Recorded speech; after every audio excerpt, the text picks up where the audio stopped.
Just because you think you are good, people will be good to you.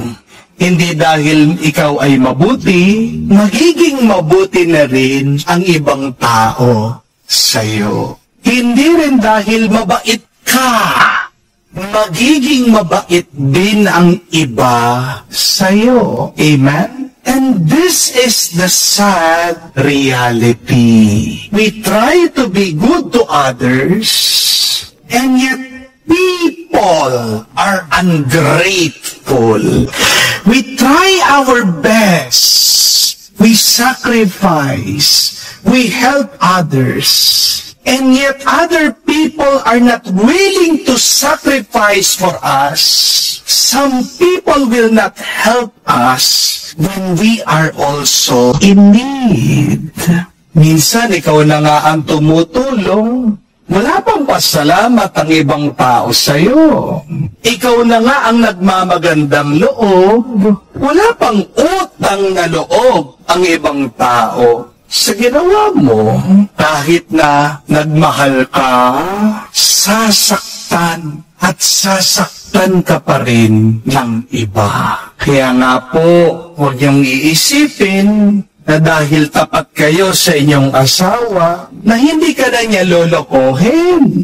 Kahit na masipag ka sa iyong trabaho, minsan, hindi tama ang pasweldo ng boss mo sa iyo. Kahit na naging mabuti kang estudyante, nag-aaral ka naman ng mabuti, may mambubuli pa rin sa'yo. May favoritism ang teacher mo. Masaklap, hindi ikaw ang favorite ang gusto niya. Di po ba? Sometimes, the good that you do will not come back to you. Sometimes, other people will not reciprocate the goodness that you do. Unfair po, no? Pero bakit ganito? Kasi masama ang mundo. This is the evil of the world that we live in. Ang kasamaan ng mundo ay ito. Kahit na nagiging mabuti ka, meron pa rin mga ibang taong magiging masama sa iyo. Tingnan nyo na nga ang ating Panginoong Hesukristo sa Ebanghelyo. Siya na nga ang nagpagaling sa bata, nagpaalis sa demonyo na sumasanib dito sa bata. Siya pa ang kinutya, ang ating Panginoon pang nilait ng mga Pariseo. Siya pang siniraan. Ang sabi nila, may lakas daw siya, ang kapangyarihan niya nang gagaling sa prinsipe ng mga demonyo. Tumulong na nga ang ating Panginoong Hesukristo, siya pa ang ginawang kontrabida. Pero ang mabuting balita, ito, hindi nagpa-apekto ang ating Panginoong Hesukristo sa paninira, sa masakit na salita, ito mga masasamang tao.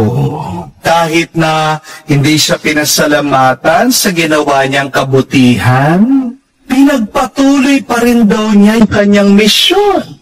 Nagturo pa rin siya sa ibang nayon at bayan at nagpagaling pa rin siya sa mga may sakit. We thank God for His kindness and generosity. Kasi diba, madalas tayo din mga tao, wala naman tayong utang na loob sa Kanya, pero hindi ito nagiging hadlang para itigil niya ang Kanyang kabutihan, ang Kanyang pagmamahal sa atin. Kahit na gaano katigas ang ating ulo, hindi titigil na tayo basbasan at pagpalain ng Diyos. We thank God for His kindness, for His generosity, for His holiness.